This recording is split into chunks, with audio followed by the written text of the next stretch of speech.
You're listening to the We Love Equity Real Estate Show, a podcast that discusses the intricacies of real estate investing with your host, Marcus E. Maloney. Marcus is a real estate investor best known for being the equity king. He's been awarded that moniker because he and his team find amazing real estate deals. He will be talking with investors who have done some transformational things in the real estate industry. They'll discuss their process, their strategies, and how their investments transform their lives and the communities they invest in. We welcome you to the We Love Equity Real Estate Show. That was my first deal by myself, my own contract, my own buyer's contract, my own title company. I'm sweating, wondering if this is going to close, or what's going to happen. Is the title company even going to talk to me, or are they going to reject me? Because I don't know what's going to happen. But when that closed, I think I was more excited for that one because I was like, wow, I did this on my own. Now I just need to times this. I need to exit. I need to multiply this by 4. I need to get this from one deal a month to several deals a month so I can have that assured money, not just relying. Because again, I don't want to get stuck on that paycheck to paycheck, deal to deal thing. I want to get multiple deals on the pipeline so I'm not relying on just one deal a month. I want to have security. The We Love Equity Show is brought to you by W.L.E.R.E, widely recognized as an outstanding resource for real estate investors with exceptional education, networking, and support, along with profit-enhancing benefits in all aspects of real estate investing. Visit W.L.E.R.E at www.azrea.org. That's visit W.L.E.R.E at www.azreia.org. Hello, We Love Equity family. How are you doing today? On today, guys, I have something special for you.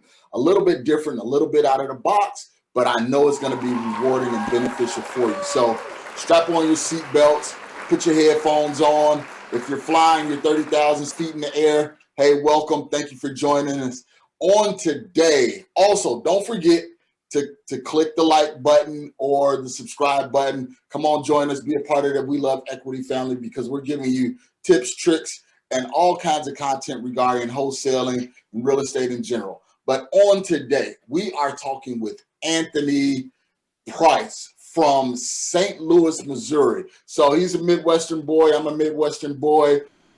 And we're going to talk about wholesaling. We're going to talk about how to keep it small, but still be effective and still generate revenue with a small team. So everyone talks about the big conglomerates having 4 and 5 different acquisitions managers, disposition managers, a team of VAs.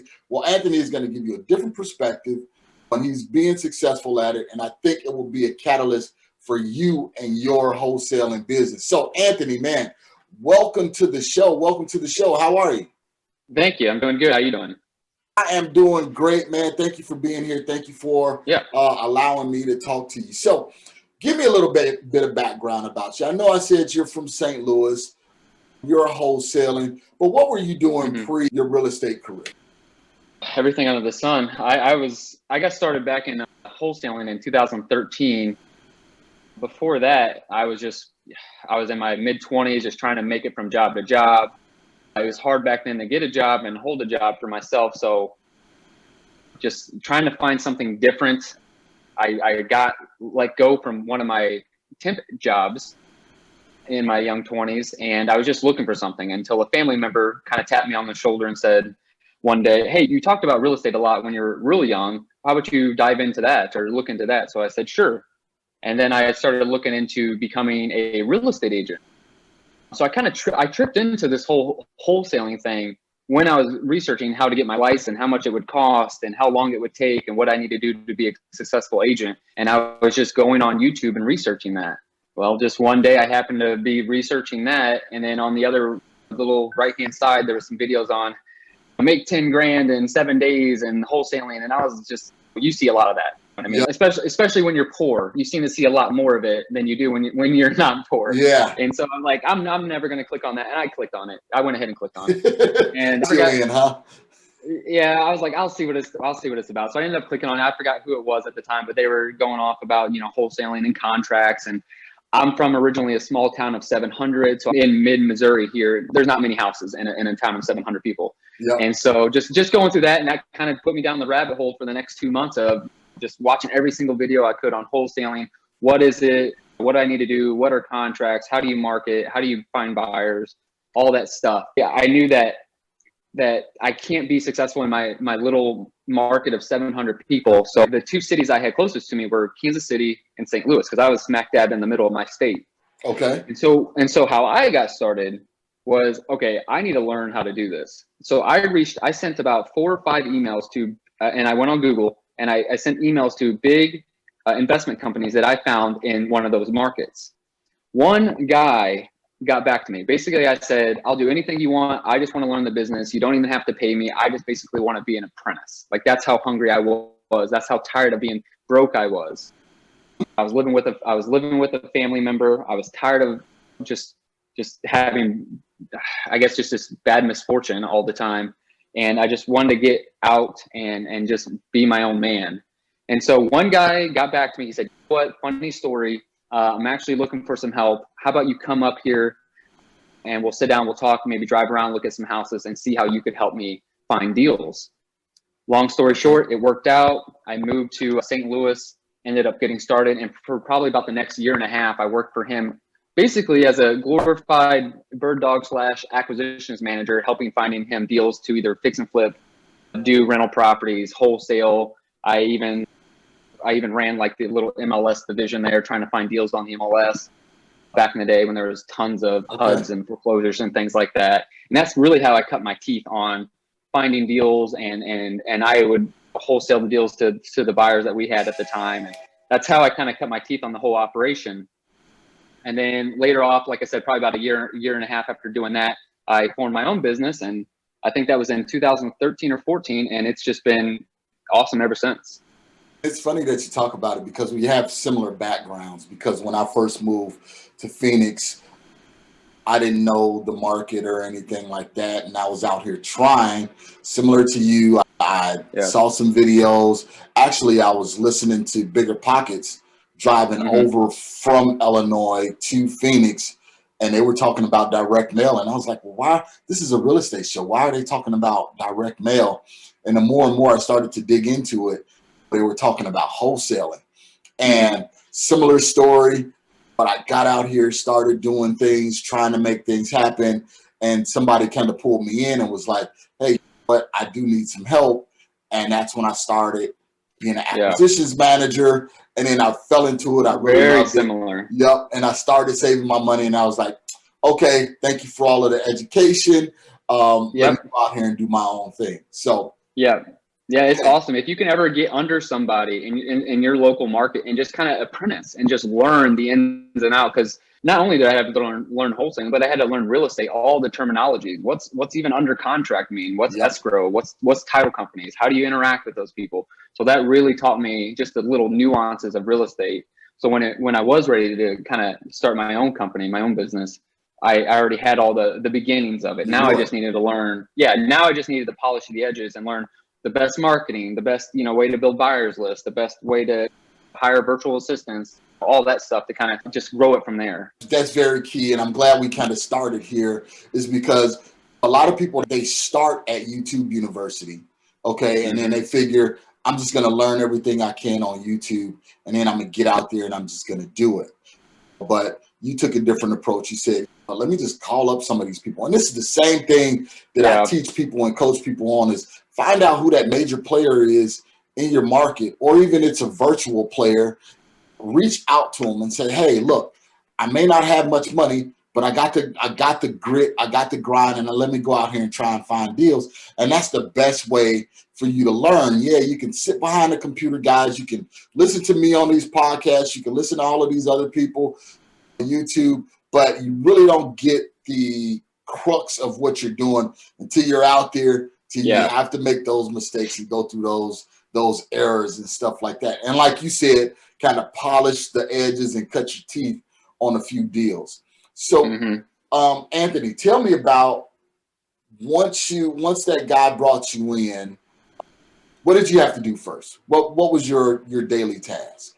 So my daily tasks were basically to show up to the office and find deals. That was number one, because I was getting paid a commission to base out of whatever proceeds if we would wholesale it or rehab it or whatever. So, and I was still broke. Even though he offered me the position, I still had to produce the deals or else I wasn't getting paid. Yep. So my number one thing was to find deals.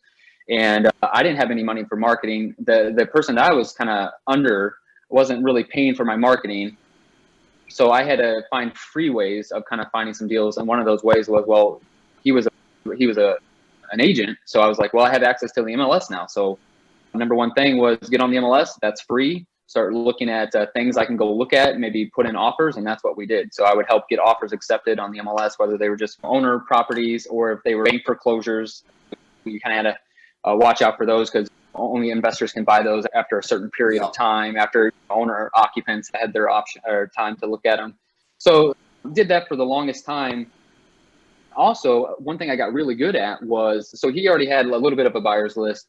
And then he would get his own offers accepted, because he would always go to the courthouse auction steps and get auction properties or through whatever other marketing he was doing. I noticed that he would need help selling his deals. So I kind of took over the dispositions side of it as well sometimes and help him sell his deals through the buyer's list that we had. And so I got really good at knowing, okay, where do I get the maximum exposure to sell this wholesale deal, basically? Yep. So I would write down a checklist. Okay, step one is we need to text this out to all the buyers. Step two is we need to email all the buyers. Step three is we need to post this property on every single real estate investment Facebook group to get it sold quickly, because local real estate and Facebook groups are already pre-made buyers lists built for you. You don't have to do anything. I mean, there's thousands of people in say Phoenix, for example, or something. There's tons of Facebook groups.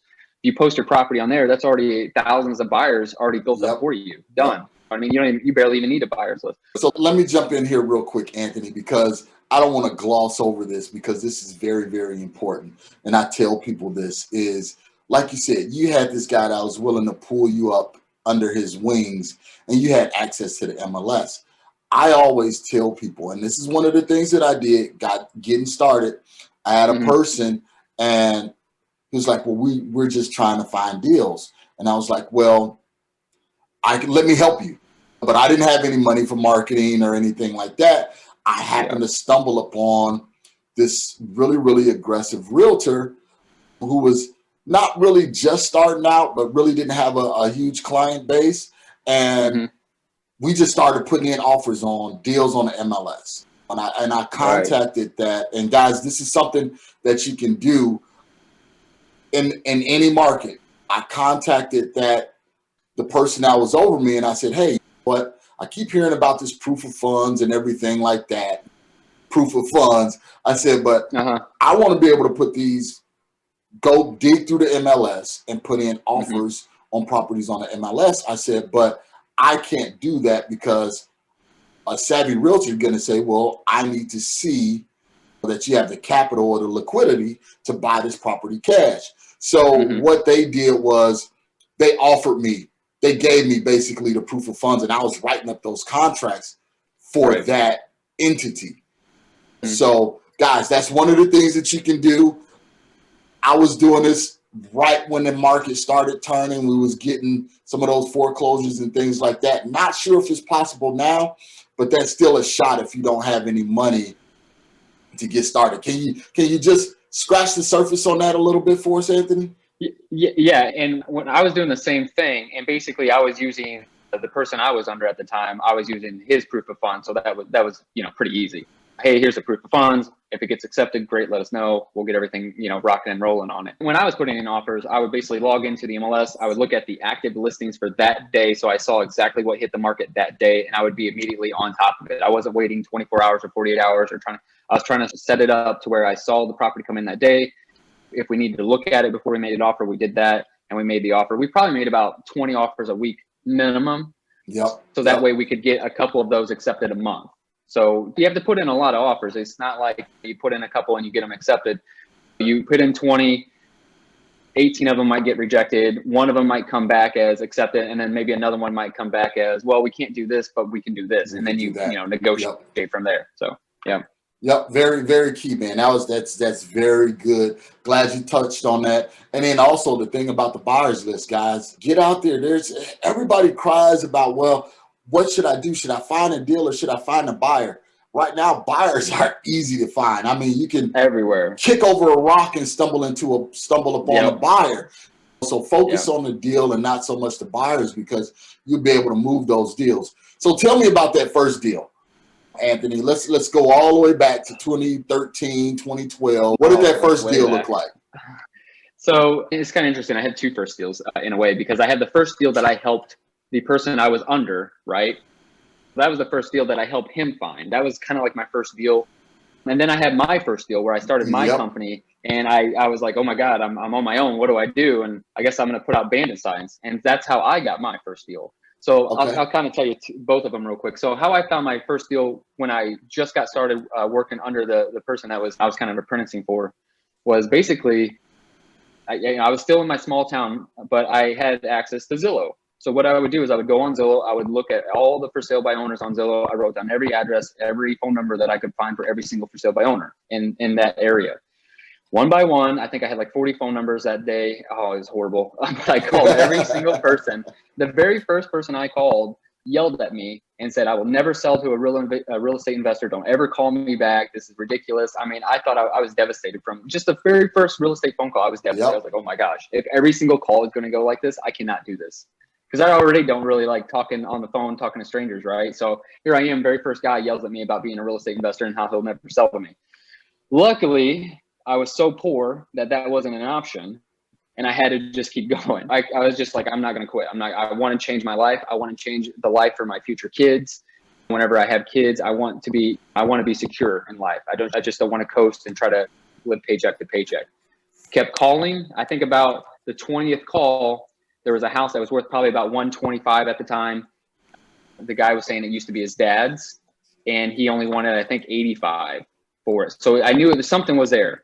Yep. So I took all the information, passed it along to the guy I was under, and we ended up looking at that property. I think got that property under contract for 75, sold it for 85, wholesaled it, and then I got a commission out of that. That was kind of my first deal. I didn't do it all because, like I said, I was just apprenticing at the time, so I didn't know how to do contracts. So he got the house under contract with the seller, sold it to the buyer, did the title company, and I just got a small commission out of it. So my very first deal I found was Zillow, for sale by owners. Okay, that's funny, because when you had to make those initial phone calls, man, you had those sellers that are mad, they're irate and everything like that, and they just kind of blow everything for you. But like you said, you was hungry, you was tenacious. You said, hey, no is not an option for me. I just have to keep going. I can't worry about that first guy. It's funny that you talk about it. Again, guys, I'm telling you, this is me and Anthony's first time talking, and our stories are so parallel,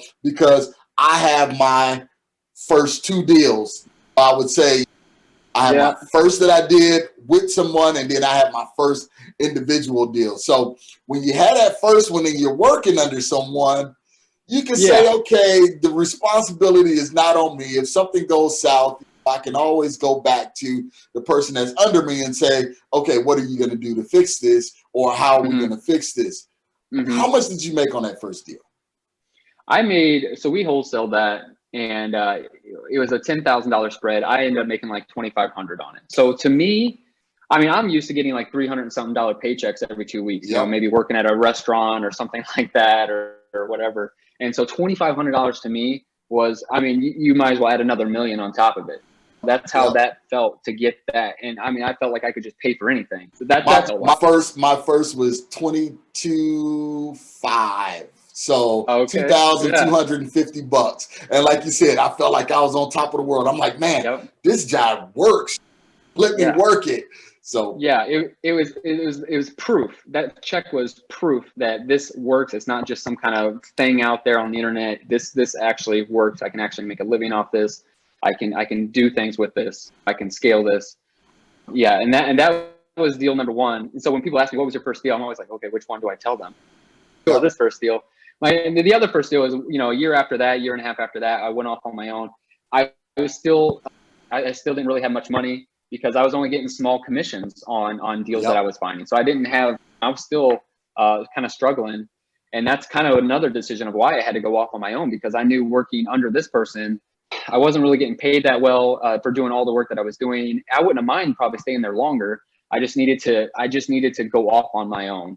And I'm glad I did. I'm glad I took that jump, because I took the last $600 in my account that I had and I spent it on bandit signs, I believe. Bandit signs. So I bought a bunch of bandit signs. I think I posted them all around the exits, driving until 2 or 3 o'clock in the morning, posting them out there on Friday nights. And then I ended up getting a guy calling me saying he wanted to sell a house. I think I ended up getting that under contract for $43,000 and sold it to somebody else for $47,000 or something, I believe, and made about $5,000 on that one. So that was my first deal by myself, my own contract, my own buyer's contract, my own title company. I'm sweating, wondering if this is going to close, or what's going to happen. Is the title company even going to talk to me, or are they going to reject me? Because I don't know what's going to happen. But when that closed, I think I was more excited for that one, because I was like, wow, I did this on my own. Now I just need to times this. I need to exit. I need to multiply this by 4. I need to get this from 1 deal a month to several deals a month, so I can have that assured money, not just relying. Because again, I don't want to get stuck on that paycheck to paycheck, deal to deal thing. I want to get multiple deals on the pipeline, so I'm not relying on just 1 deal a month. I want to have security in it. But that was amazing. That was amazing. Okay, so I'm gonna give you a little backstory about me, and this podcast is not about me, but I just want to share this story. So my first deal, my first independent deal. Again, I stepped away from who I was working with, and a lot of the money that I was making with them, I was just kind of setting it to the side. But a little $900 checks, $1,100 checks, $2,200, things like that. And guys, you're listening. Don't be so concerned with making that $10,000, $15,000 check on your first 1 or 2 deals. You got to go through the process. You got to get those $2,200 checks, things like that. So my first deal was did some direct mail, sent out the letters. I'm scared as hell, because I'm like, okay, it's me on my own. Got the property under contract for $50,000, turned around and put it on Craigslist, guys, for $70,000. Got an offer in for $69,500 or whatever. But the reason why I brought this up is because I was scared. I'm calling the title company, because right now I'm like, man, dude, is this really going to happen? Am I really finna make $20,000 on this deal, or $17,000? Something's going to happen and it's going to explode, right? Yep, you got it. That's what happened.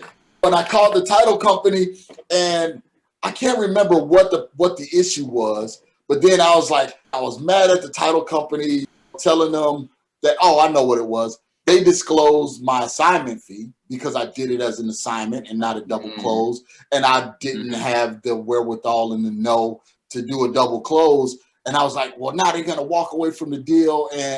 But I'm going to have my attorney to call the title company. If this deal doesn't close, the title company owe me this money. So I was just all out of whack, man. But lo and behold, we did get the deal closed. And that's how I really took that leap forward, man. So similar stories. Very, very, very parallel. Very similar. Yeah. You might as well put another $1 million on top of that first check. That's how your first check feels. And then it's just learning systems and processes and automation after that to scale. Yeah. So what you told us in the beginning that you were kind of scared to talk to sellers and things like that. How did you get over that? Because you got to be able to talk to sellers in order to get the deals. And I know when I talk to a lot of people, that's one of the things they talk about. Well, I'm an introvert. I really don't like talking to people. How did you get over it? I'm a little bit of an introvert as well. I just don't like really getting out there much. Still to this day, I really don't like getting on the phone and talking to sellers. How I got over it was I outsourced it. So that's how I did it. I did it. My first year, 2 years, I think it was 2 years wholesaling. I never had a virtual assistant. I really didn't know what a virtual assistant really was. So I was on the phones from 8 a.m. to 8 o'clock at night, pretty much Monday through Sunday, weekends, because people call you on the weekends too. And I did not want to lose a deal just because somebody called me Saturday morning and I was supposed to do something. I would still get on that phone and make my calls that day, whether it's follow up with my cold follow-ups, people that I still haven't got a hold of yet, stuff like that. And so I just had to do it. Basically, I had to do it. I was on the phones all the time. Even when I was making those 12-hour days, calling, doing all my follow-ups, things like that, trying to get information, I wasn't very comfortable, but I did it. I knew that, hey, it's not that big a deal. People aren't going to come through the phone and just grab you. You know what I mean? So it's just a phone call. Worst thing they say is no, and you just move on to the next lead. You have to do this in order to be successful. And I knew, okay, well, if I have to do this, then I have to do this. So I just did it, kept getting deals until eventually I kind of found out that, okay, this is eating up a lot of my time. I'm on the phone from literally 8 a.m. to maybe 8 o'clock at night. And I gotta figure something out. I can't do this forever because I need to work on my business and not in it so much. So that's when I knew, okay, so if this is taking up all of my time, I need to do something about this. And that's when I started looking into hiring my first virtual assistant. And thank God I did, because that freed up literally 8-hour chunks of my day that I can now work on my business and not in it so much. I want to outsource the most time consuming part of my business. And at that time, it was making those calls and gathering information about houses. Yep. Well, I mean, you did what you had to do. If you spent the money on the marketing, and you're not just going to let that money fly out the window. So you said, I got to take these phone calls. These calls come in. I have to respond. Yeah. I have to take these calls. And I used to tell my wife the same thing. She's like, you're always on the phone. You don't talk to family members, but you'll talk to all of these strangers all day, every day for 12, 15 hours. But I'm like, well, it's an investment. When you're starting something from the ground up and you're bootstrapping, you have to do whatever you have to do, people, to get where you need to go. So if that telephone call rings and you're in the middle of the movie theater and this could be a hot lead, guess what? In the beginning, you're jumping out and you're running to the bathroom in the movie theater. Hi, Mr. Seller. Yep, I did send you a letter, or I did call you. Do you have a property you're interested in selling? If they say no, you just hang up, you go back into the movie theater. Yeah, and I always felt guilty letting that phone, like if somebody called into my system and I did not call them back on a weekend, I felt guilty, like, man, I'm hurting myself, I'm hurting my future family if I do not get on the phone and call that person back, because I could be missing out on a $20,000 check if I don't call this person back. And I still remember to this day that thank God I did, because one day somebody did call me on a Saturday night, I remember at 6 p.m., said they had a house for sale. They really wanted to sell it. I asked them what the price was, and they were already at a really good price. And they mentioned something like they had other investors that were wanting to look at it as well. I said, can I see you tomorrow morning? This was Saturday night. Can I see you tomorrow morning? I met the guy out there Sunday morning, got it under contract. I have no even idea. I think it was like 40 something. We sold it. I sold it for 90 something. I can't remember, but it was like a 40 something $1,000 deal. Just because I answered that call on a Saturday night, I made 40 something $1,000. I mean, to me, that was amazing.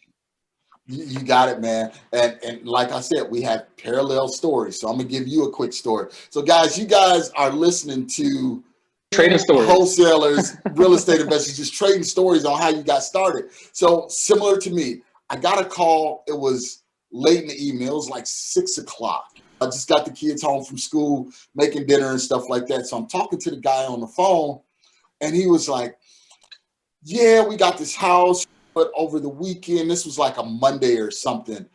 Over the weekend, we had a fire at the house. The tenant had a fire at the house, and we didn't have any insurance. So that was one red flag. I'm like, okay, no insurance. Then I was like, okay. Then it was like, well, we own the house for years. We inherited it.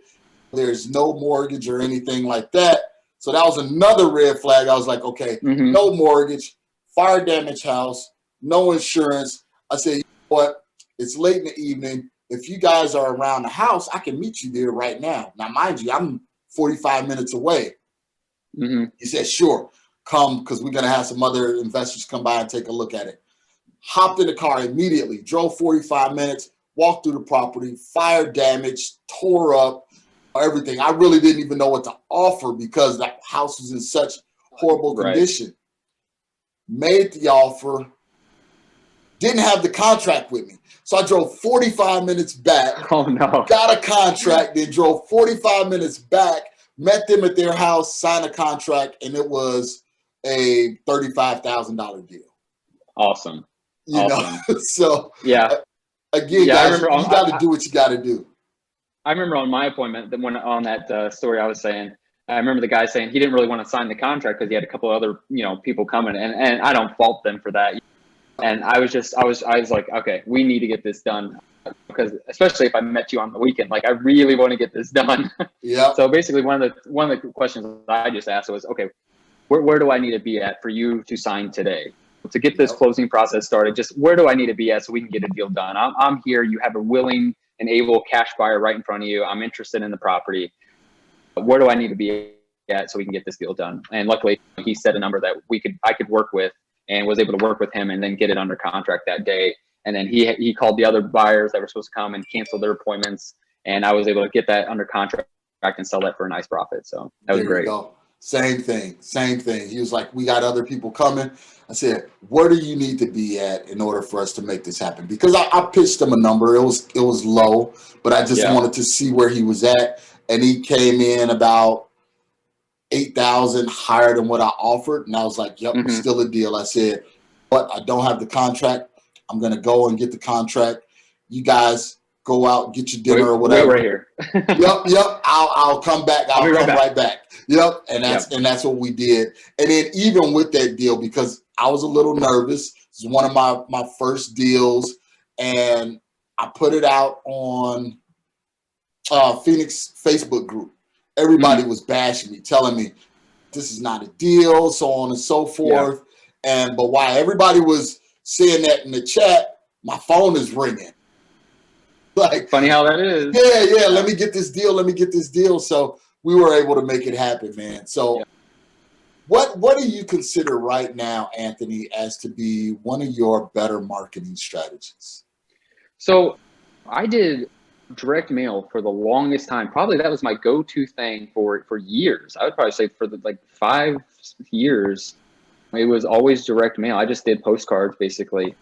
It wasn't the best response rate just because there's a lot of competition where I'm kind of at, but it was still enough to make, good profits on stuff. And you just had to be quick about it. You couldn't just let you just can't let your lead sit there. So if somebody calls you, you need to call them back ASAP to get the info and make an offer and get that property under contract. So that was one kind of strength that I had, was I was a little bit more ambitious about getting things done versus, because I would hear from the same person, I tried to call this person, but they never called me back, or whatever it was. And here I was calling them you always want to try to call them back within 5 minutes if they left a voicemail, because if it goes past 5 minutes, if anybody knows sales, the percentage of getting a hold of them just drastically goes down after 5 minutes, after 10 minutes, after an hour.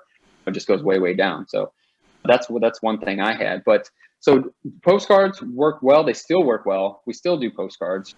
We still get tons of deals with postcards, direct mail, whatever. If you want to send yellow letters, postcards. The new fad right now, there's always a fad every year, is Google Street View postcards, where they put the Google Street View of the picture of the front of the house on the postcard, and then they send it to the homeowners.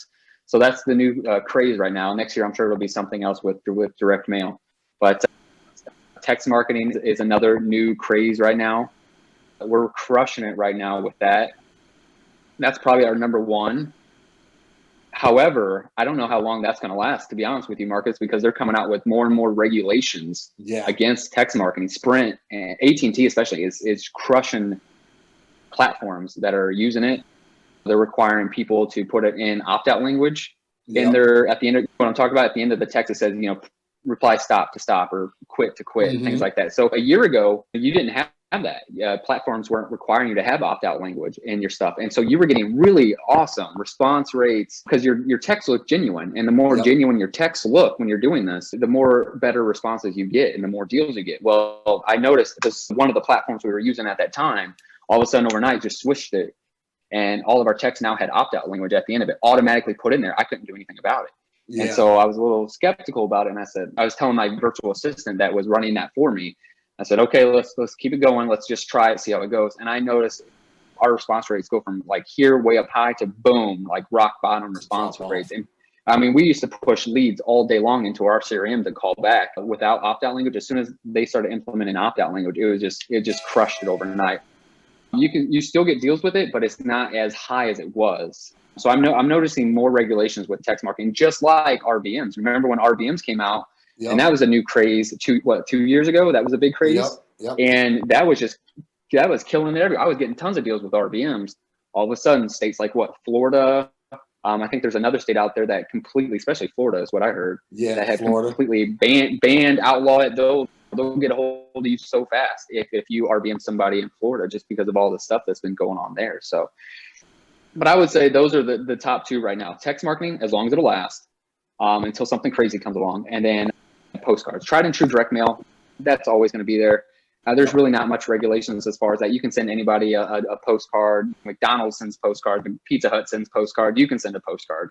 So there's nothing wrong with that. If they're getting deals, you're going to get deals from postcards. I don't see any regulations really coming down on that. But that's the marketing channels right now. You just pay attention to what changes, because things change over from year to year. Little nuances like that, like opt-out language, like restrictions. That's what, as a business owner, a wholesale, you have to pay attention to that stuff in your marketing, or else it's really going to kill your business if you don't take it and then try to move on, try to fix it or something. Absolutely. And one of the things that I always hear is, like you said, when all of these new fads, tried and true fads come out, text messaging, RVM, cold calling, everything like that, the main staple is still always direct mail. No matter staple. No matter how much people try and say direct mail is dead, direct mail is dead, direct mail is dead, you got to go to SEO, you got to do all of these other things. But when those things start tailoring down, although you may get a lower response rate with direct mail, it is consistent. You can consistently count on those numbers.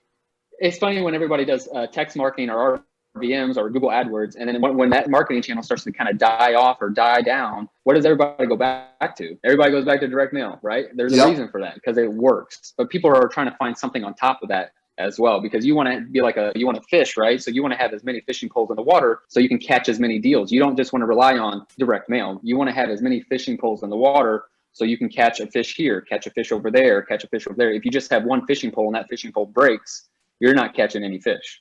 So you want to diversify and have many marketing channels. And you want to make sure they're good marketing channels, things that are going to get you deals, not that you're plowing tons of money into and you're not getting anything back. I mean, we all have stories about how we tried a marketing channel and for whatever reason, it just did not work how we wanted it to work. I have my stories. I've wasted tens of thousands of dollars on silly stuff, from coupons, Groupons, back of receipts and things like that of grocery stores and stuff, trying that out and wasted tons of money. So I wish that I had a coach back then tell me, stick to what works. Keep it simple. Stick to what works. If it works, then multiply it and just do that. Don't try to, run after the next shiny object. You can just be very careful about it first. As soon as you notice that it's not giving you a return, scratch it from your business. Yep. Yeah. I mean, it's okay, guys, to go out there and test and see what works and what doesn't, because some people are having massive success with cold calling. Some people are still having massive success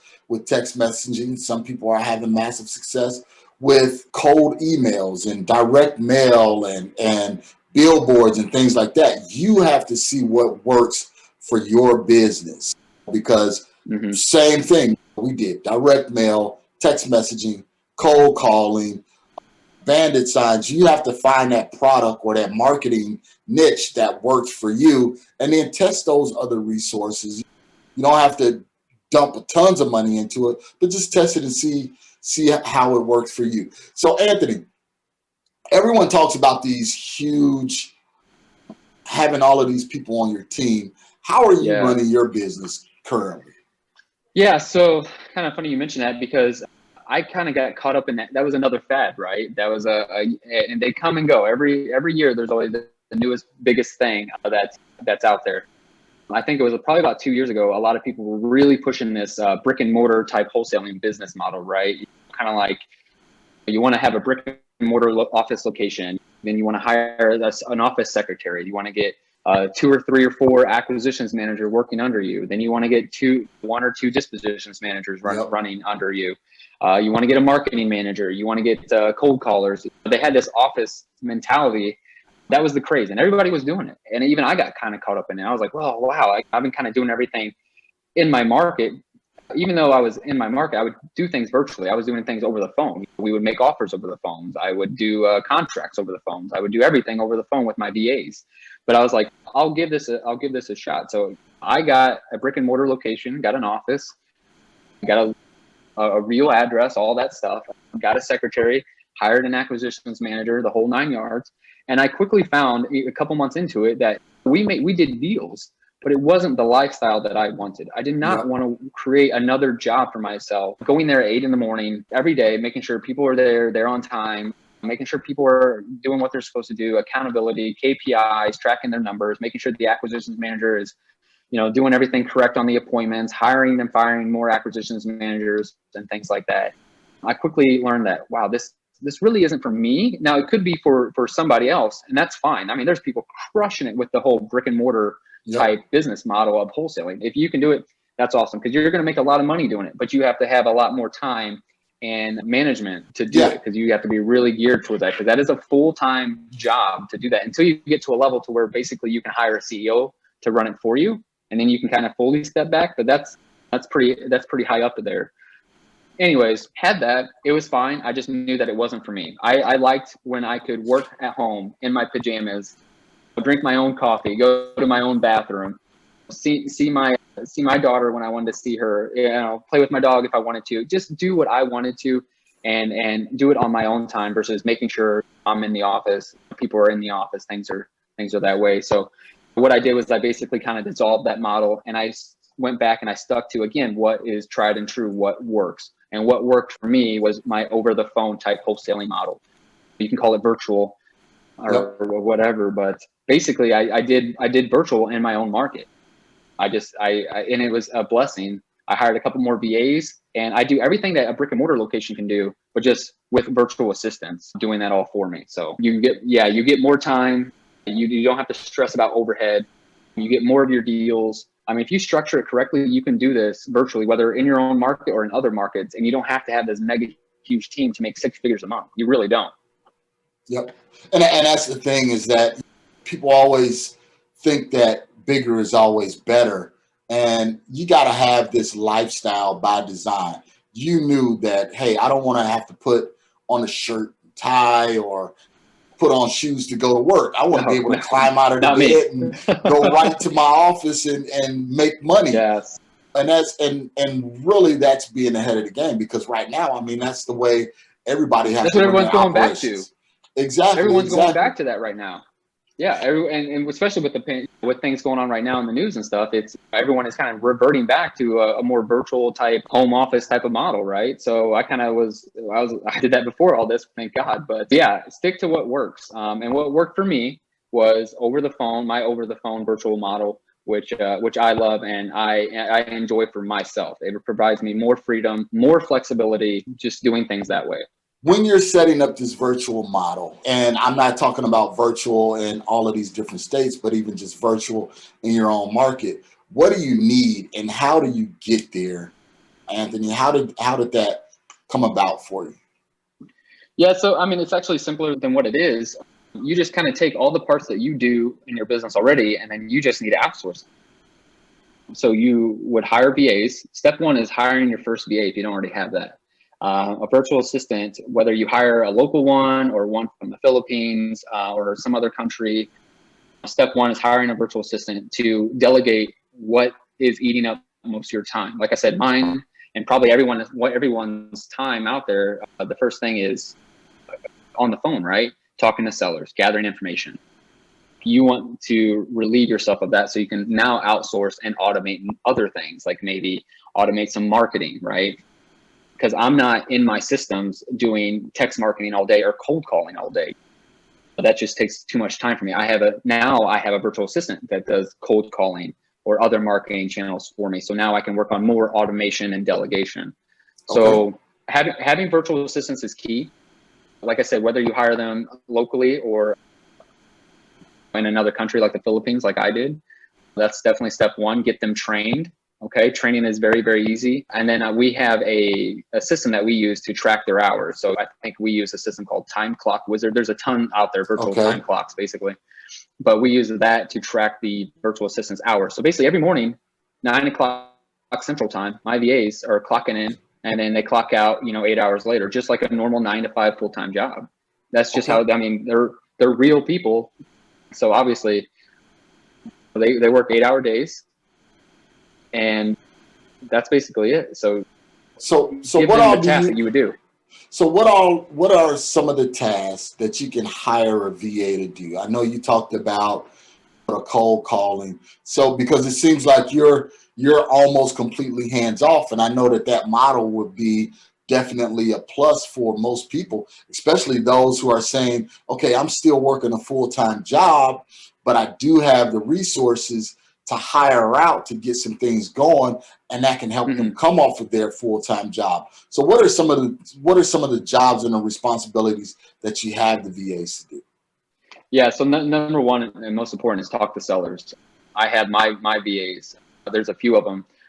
That's all they do all day long, Monday through Friday, is talk to sellers.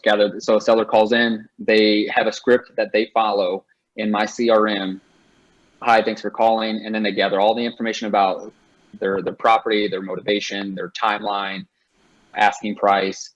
After they get off the phone, they have a little property analysis area that they fill out for me as far as maybe getting a rough estimate of the ARV, repairs based on the square footage of the property. As soon as that's done, they can send it over for review, what I call it. Basically, they can send that to me to look over the property and determine what our offer amount should be. From there, I even take it a step further, and I have my main virtual assistant, kind of like my virtual assistant manager, who helps run my whole team for me. So now I don't even have to run my team. She'll give the seller a call and now make that verbal offer on the phone. Okay. So we'll kind of call them up. She has a script that she follows along with several rebuttals, because sellers are going to ask you, how soon can you close? What title company? Things like that.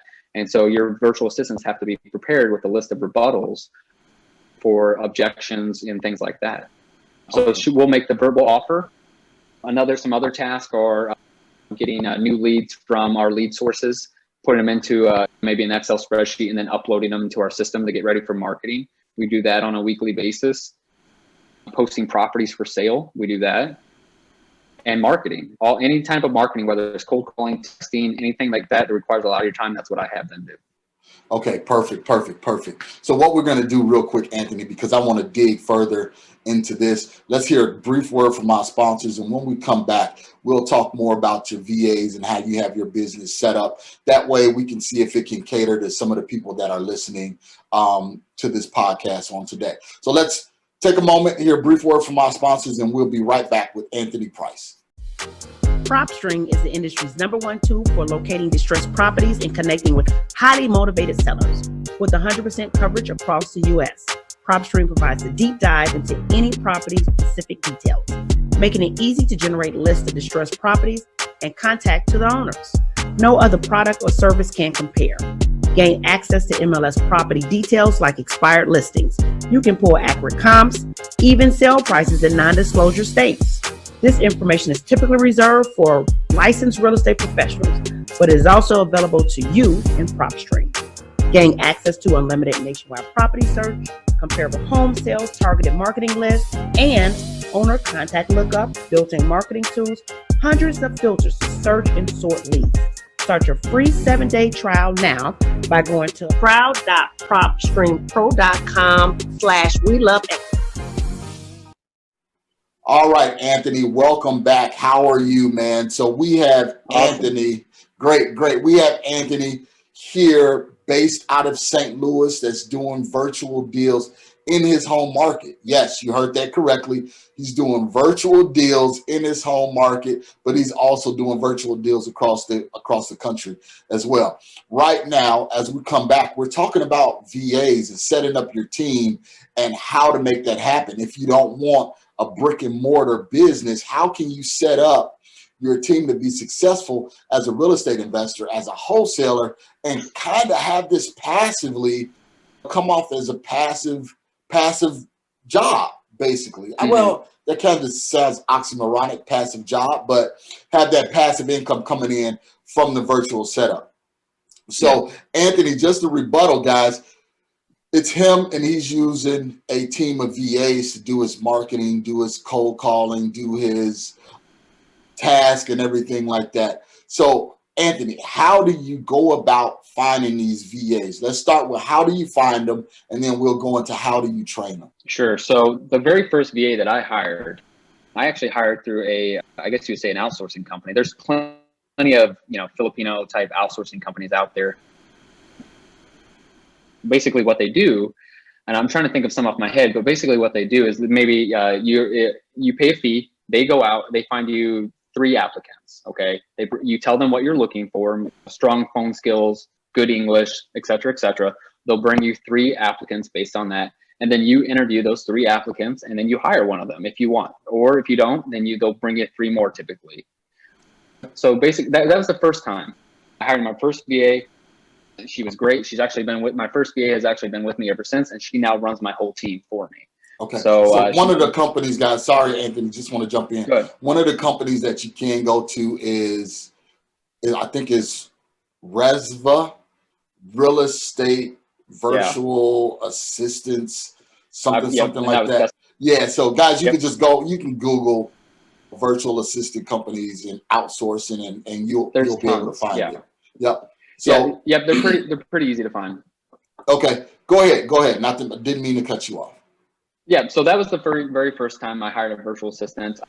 Now after that, I kind of wanted a little bit more control of the applicant process and things like that. So what I did was, and I think this is actually a really good way, I joined. If you actually just go to Facebook and you type in Filipino VA in the Facebook search bar and you search under groups, you just type in Filipino virtual assistants or something to that nature, right? Filipino VAs. Okay.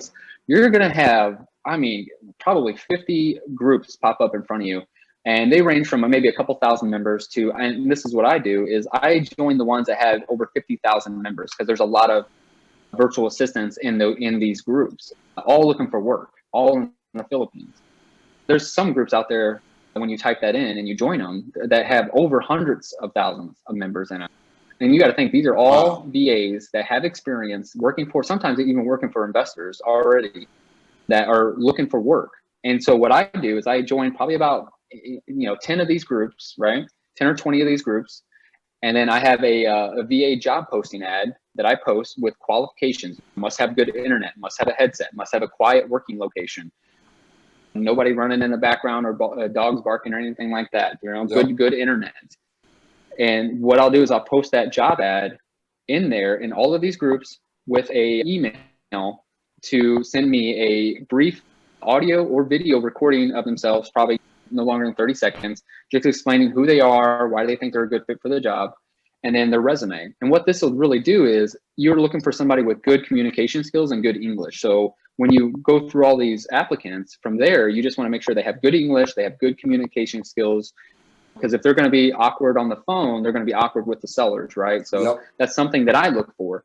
And basically, after you post your job ad, you're going to get slammed with applications of virtual assistants. You just go through and pick out the ones that you think look best for the job, whether it's based on their resume and their communication skills in English, and you set them up. What I do is I set them up for an initial interview. And my virtual assistant that's been with me, she'll actually interview them first, kind of as a pre-screening type of qualification. If they can make it past her, then they can make it to the second round of interviews with me. So that way, because I used to do all the interviews. Well, I didn't have that much time anymore to do all the initial interviews and then do the second interviews. Okay, so I have her now do the first interviews, and if she likes them and they have good internet and they have a good headset and they have a quiet, office location and they seem professional, things like that, then we schedule them for an interview with me, where I just ask some follow-up questions, and then if we hire them, then I hire them directly there. And that's basically it. That's how I hire them. I don't mess with third-party outsourcing anymore. I just post them in those Facebook groups. And that's really been the best, because now I can kind of control the whole flow of it. And it's been amazing ever since I started doing that, probably about a couple years ago. Gotcha. So what resources do you need to provide for the virtual assistant? So let's just say first of all, you got virtual assistants that's doing what? Let's kind of recap again. What all are they doing? Yeah. Talking to sellers, making offers, sending contracts, sending follow-up emails and text, calling our cold follow-ups, communicating with title companies sometimes, building buyers lists, handling new leads, putting in new leads in our database and things like that, getting ready for marketing, cold calling, text marketing, getting postcard campaigns ready. I mean, a lot of things, right? So now I can work on it and not in it so much. Okay. So what are some of the resources that you need to provide for them? So let's just say for someone that's calling the title companies or calling sellers, do you have to provide them with a dialer, or are they using some service on Google, or what are you doing? Right. That's a good question. So basically what I provide my VAs is a CRM, right? We all needed some kind of a CRM to keep track of your leads. And also I use a CRM that allows me to make calls via the CRM, because that was always one problem. When I first hired my first VA, I was like, well, how is she going to make calls from the Philippines with a cell phone or with Skype? How does this work? Well, luckily at that time, the CRM that I was using came out with the ability to make calls, because I was using another software at that. So I had my CRM, and then I had CallRail is what I had in the very, very beginning. Remember CallRail? Well, I'm sure we all used CallRail at one point in time. Well, CallRail was basically just to track people calling you, and then you could call with CallRail. Well, luckily, I try to consolidate my softwares as much as possible. I don't like to have a bunch of tabs open with this and that. I like things to kind of stay integrated as much as I can. So anyways, my CRM, I'm able to make calls out of my CRM. So I use FreedomSoft. It's the one that I use. I've been using that since 2013. There's been some others out there. Podio was real big all of a sudden about 3 years ago, and that got real big, and everybody was doing Podio stuff and Podio integrations. And I was like, I tried it for about a couple of weeks, and I noticed that integrations would die or break, and you would have to constantly keep Podio aligned. Whereas this was right out of the box. I wanted it to kind of keep it simple. And luckily I did, because now everyone kind of switching from Podio back to whatever else. But anyways, so FreedomSoft allows you to make calls, okay, in and out. So my VAs can now answer live calls inside of FreedomSoft. It rings their desktop, so they can answer with their headset and get the information. So you want to provide them with a way to make calls, a way to clock in and clock out, because you have to keep track of hours, right? Yep. So you need to find some kind of virtual online clock in system, which is what we say earlier. I use Time Clock Wizard, I believe is what it is, but there's a lot of other ones out there. Just something simple where you can put in their pay rate, and then you can put in, and then they can clock in every morning and every night. Okay. And that way, at the end of 2 weeks, however you decide to pay them, whether you pay them weekly, bi-weekly, monthly, whatever, you can go in there. I click generate payroll, and it generates the payroll. By the way, I don't do this. My VA does this. So they actually generate the payroll to me, send it to me, and then I can just pay via PayPal. Done. Okay. Simple. So PayPal is your payment partner. Yep. Okay. And the reason why I'm asking this and going in depth is because I'm going to make sure I have all of this in the show notes. And then if you got affiliate links or anything like that, let me know. We can add that also. So you got this whole system or business set up and system set up where you're just using VAs. How many do you have? How many VAs do you have on staff? So right now, I believe we have 6 virtual assistants. I'm actually in the process of hiring a few more, because there's also things that I'm looking to do and grow on the side, right? Okay. With other marketing channels, maybe having another division for strictly cold calling. But we're looking to hire a couple more VAs, but right now I think we have 6 VAs. I have one VA that kind of runs the whole team for me. What we do is they'll clock in, and then my main VA manager will delegate all the tasks that need to be done today. Like, hey, we need you and you to do cold calling today. We need you and you inside of FreedomSoft answering live calls and calling all the cold leads that we haven't been able to get a hold of yet. And then they'll have their daily tasks that they do. And after they're done with their daily task, we move them on to something else, whether it's making cold calls or text marketing or some admin type work that I need to get done for that day. And that's basically the daily routine of my virtual assistants anyways. Wow. Seems like you got this thing pretty dialed in. Man, this is good. This is good. This is really, really good. So tell me, you got this virtual team set up. Now, virtually, are they cold calling in other markets? Because I know you said you're primarily St. Louis, but you're doing things in other markets as well. Tell us about that. Share that with us. Sure. So I'm dabbling in some other markets virtually because I want to diversify. With everything, with wholesaling getting bigger and things like that, getting more well known, I think it's kind of important to not keep all your eggs in one basket. I want to try to diversify into different markets, at least a little bit. Because if you're doing, let's say you're doing 3 or 4 deals a month in your home market, but if you can also do 1 or 2 deals in a virtual market, that's just extra profits, extra insurance is really what I look at it as, extra insurance that, hey, if my market ever gets saturated or whatever it may be, I still have at least these 2 other markets on the side that are still doing other deals. Because you got to think, if you're doing a couple deals a month in your home market, even if you're doing 1 deal virtually a month in another market, that's 12 deals. Well, if you're in 2 other markets, that's an extra 24 deals a month, 24 deals a year, which is huge profits. And you're not really doing much. You just need to find. So I already have my virtual model set up. I can plug and play my business anywhere now. I can go into any city, Dallas, Austin, New York, wherever, and just plug it in and it works. And the only thing I need to find is maybe a boots on the ground, which isn't very hard to find, boots on the ground to put lock boxes on properties, maybe to show properties to my buyers, and to take photos and send them to me. That's about it. And that's easy. Again, you just get on local Facebook groups in those markets for real estate investors. Hey, my name is so-and-so. This is what I do. I'm looking for a boots on the ground to do this and this and this for me. Message me if you're interested. And that's exactly how we find local boots on the ground that we can rely on to do that. So I don't have to be there. All right. Sounds good, man.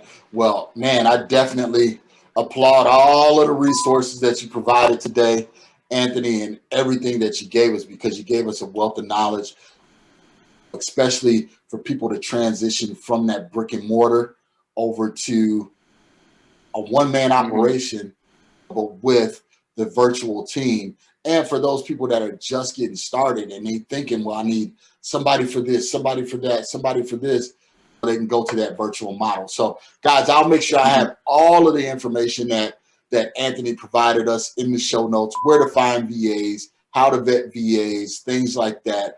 Because we use a similar model, not as in depth, but we use a web form for the VAs. Let's just say if we put the marketing post out there, we put the web form out there for them to upload their resume, do a little video, upload the link. That way we can review it, things of that nature, just to qualify them. So Anthony, let's go into our hot seat questions. We are going to put Anthony on the hot seat, man. Answer these questions for me, and let's see how fast you can get them done. Starting over, what would you do differently? I would probably look for a coach to kind of keep me more in line with what marketing works and what doesn't work, so I can kind of amplify what I do right out of the gate. Because when I got started on my own, I didn't know what really worked and what didn't. I just kind of had to guess. Bandit signs, postcards. So I would say getting a coach or something to help you kind of guide you, because that saves so much money when you don't waste money on marketing that doesn't work, to be honest with you. I would have excelled my business just doing that, getting a little bit more advice. And it's funny that you bring that up. I'm going to slow down hot seat questions a little bit, because thank you. The more and more I have these high-level investors on the show, that's one of the things that they always say is, in the beginning, I wish I would have hired a coach, because I would be a lot further along my journey. Because, go ahead. You know what I didn't know. So you don't know that when you start out, right? You know, it's only 5, 7, 10 years later that you're like, wow, I would have saved so much money on dumb decisions or marketing channels that I tried. Paying a coach this much money would have saved me, I mean, way more than hiring the coach in the first place. But people kind of think about it in the opposite way. And it's like, you actually save so much money and you get to where you want to go a lot faster. That's probably number one. Because one of the things people say is, well, the money that I spend on the coach, I can spend on marketing. Yeah, you can do that, but how much of that marketing money is going to be wasted versus hiring that coach, hiring that person in the beginning, like you said, to say, okay, do this, don't do that, do this, don't do that, to where you save that money. And then that money that you spent on a coach actually is paying you back and rewarding you for the time saved, the dollar saved, and things like that. So thanks, man, for clarifying that. Yeah. I mean, just to let you know, one of my first years, I made $60-something thousand. I think my very first year of just doing this by myself. And I thought, like I said, that was $1 million. That might as well have been $1 million to me. I have a coaching student actually right now who I kind of do some stuff on the side with. And I taught him exactly what I do, what I know, all my system. He made $93,000 in 3 months in his first year. I mean, he's on track at that rate to make $500,000. I mean, I wish I had myself as a coach when I first got started, so I can make $93,000 in 3 months versus making 60 something in the whole year. But just to let you know the power of having a coach and systems and knowing exactly what to do. Yeah, it definitely amplifies and expedites your growth in the business. And even back then, I mean, coaches were around, but they wasn't as prevalent now. And guys, just beware. There are some coaches out there that's only closing 1 or 2 deals, and now they think they're a coach, they're an expert. Make sure you vet the people that you're looking to work with. Very important. Yeah. Okay. What is one characteristic you believe every high producing investor has to have? You have to have a drive to succeed. If you really don't want this, if you're not going to succeed about it, you have to have that passion. Like I said, my reason for my passion was I was tired of being broke. I was so broke. I couldn't let that wasn't even an option. I had to just do it. I had to succeed. I had the drive to get it done. If you just have that drive and you're just an animal about it and you just bulldoze through those seller leads and make those calls that you need to make, it will all work out. You'll get the systems. You'll get the automation. You'll get VAs later.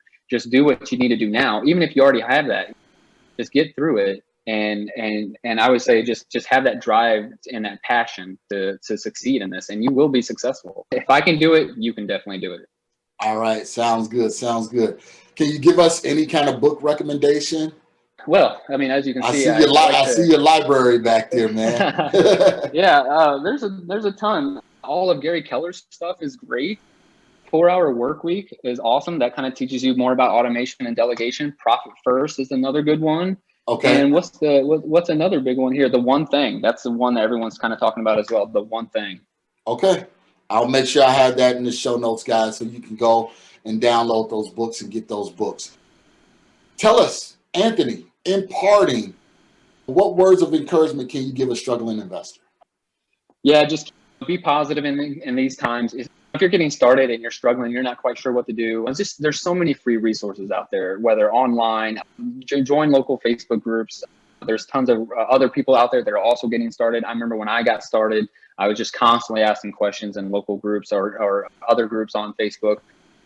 How do I do this? How do I talk to a title company? Just keep that passion and just keep doing your daily task to get to your first deal. And then when you do, just multiply that. Okay. You know how to do this. Just do a little bit of research. Don't give up. Don't quit, because if you do, you're just going to be back in square one. Right. So there's no harm in trying, and just keep at it. There you go. There you go. So Anthony, how can we get in touch with you? How can the listeners reach out to you if they want more insight or coaching or mentorship or just to kind of dig into what you're doing a little bit further? How can we reach you? Yeah, so you can reach me on Facebook anytime. Join my Wholesaling Mastery Facebook group. We have tons of members in there, always asking questions, giving advice. I'm in there giving advice, posting videos, things like that, throwing out new techniques, new marketing things that I'm working on. So Wholesaling Houses Mastery, join that group. You can always reach out to me there. Okay. All right. There you guys go. You got it. You go to Wholesale Mastery Facebook group. You can reach out to Anthony there and tons of other investors. I think you guys have 20,000 members or so. Okay. Mm-hmm. So go there, get the information that you need, guys. So Anthony, I really appreciate it, man. Thank you so much. Again, thank you for being a guest on the We Love Equity Real Estate show. So guys, you hear this information from Anthony, go to the show notes, get everything that you need to get, go join his Facebook group, be responsible and take action. And guys, always remember to enjoy the journey. All right, guys, I know you got something from that. I absolutely know that you got some valuable content out of that. So take the action, get out there, get started. Believe me, he's a one-man band, but have different VAs that's working in his business. That way he can still live the lifestyle that he wants, yet bring in the income and the revenue that he needs for himself and his family. It's possible. If Anthony can do it, I can do it, you can definitely do it too. So reach out to us. Thank you for being a listener to the podcast, watching us on YouTube, Instagram, LinkedIn, Facebook. If you need any of that information, you want to be a part of this We Love Equity community, because we're all about community. We're all about equity and learning how you can go from X to Y, go from working your 9 to 5 to making money passively. Reach out to me. You can find me on my Facebook channel at MRCS Maloney, Marcus Maloney at Facebook, Instagram, MRCS Maloney at IG, LinkedIn, YouTube, MRCS Maloney at YouTube. Come on, join us, be a part of the family. No upsell, no pitch. We just want to make sure you get started in the right direction and in the right way. So, family, we love you. Until next time, always remember to enjoy the journey. Thank you for listening to today's show. I picked up some great actionable items, and I'm sure you did as well. If so, let me know. You can always reach me via social media at facebook.com/MRCSMaloney, Twitter at MRCSMaloney, and of course, IG at MRCSMaloney. You can also always reach me via email at mmaloney@equityri.com. Make sure you reach out to our guests as well. You can always find their contact information in the show notes below. If you have not subscribed already, what are you waiting for? Join the family. And while you're at it, leave us a 5-star review. This is how we tell if we're providing you with what you need for your journey. If there's someone you would like for me to interview, or if there's a subject matter you would like for me to cover, please let me know. Finally, if you're looking for additional information about real estate investing, go to equityrealestateblog.com. Also, youtube.com/Marcus Maloney. Until next time, family, always enjoy the journey.